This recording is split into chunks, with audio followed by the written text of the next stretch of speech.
जिसने दान लिया था उसने कहा गाय यही लेके जाऊंगा। तो उनका आप गाय छोड़ दीजिए, आपसे 10,000 गाय लेंगे। बोले नहीं दूंगा। इन्हें उनका उद्धार किया। सब साधन का फल है अच्छी भावना से होकर, भगवत भावना से होकर निरंतर भजन करते हुए सेवा परायण रहो, चराचर जगत की सेवा परायण रहो। भजन करना ही सबसे बड़ा परम धर्म है। हम सब सेवाएं करें जगत की, लेकिन अंदर से राधा राधा राधा, गोविंद गोविंद गोविंद गोविंद आनंद आ जाए।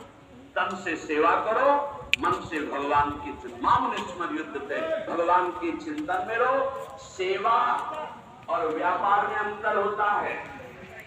गौ सेवा के बहाने से धन का जो दान लेना है और उसका अपने में प्रयोग करना, मैं पितरों से तो नरक जाना है, लिख लो। गौ सेवा के बहाने से दान लेना और उसका अपने परिवार के सुख में पैसे का प्रयोग कर देना या अपनी वासनाओं की पूर्ति में लगा देना। आया गौ सेवा के लिए और आप प्रयोग कर रहे हैं गाड़ी घोड़ा नाना प्रकार के सांसारिक भोगों में, तो लिख लो पितर नहीं तुम्हारे नरक जाएंगे, क्योंकि गौ सेवा के लिए आया है। गौ सेवा का धन सिर्फ गौ सेवा में ही लगना चाहिए।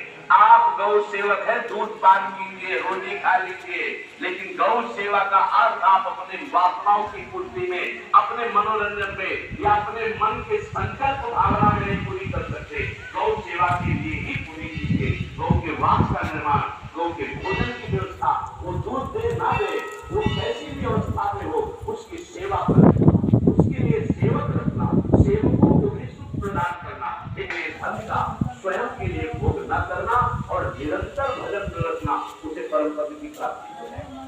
इसलिए हमारे सनातन धर्म में गौ सेवा का श्रेष्ठ जन है, धनी मानी जन है, या जिनके पास शरीर व्यवस्था, बौद्धिक स्तर सेवा परायण, अर्थव्यवस्था, वो थोड़ा 4 गाय की व्यवस्था करके उनकी सेवा करे, क्योंकि हमारे सनातन धर्म का स्वरूप है।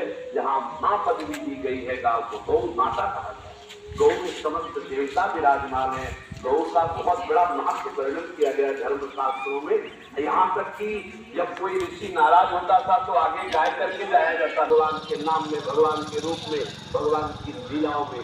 स्मृति अगर नहीं तो सब साधन अधूरा, और स्मृति तो हर साधन पूरा। इसलिए एक बार समझ लो, चाहे जगत की सेवा करो, चाहे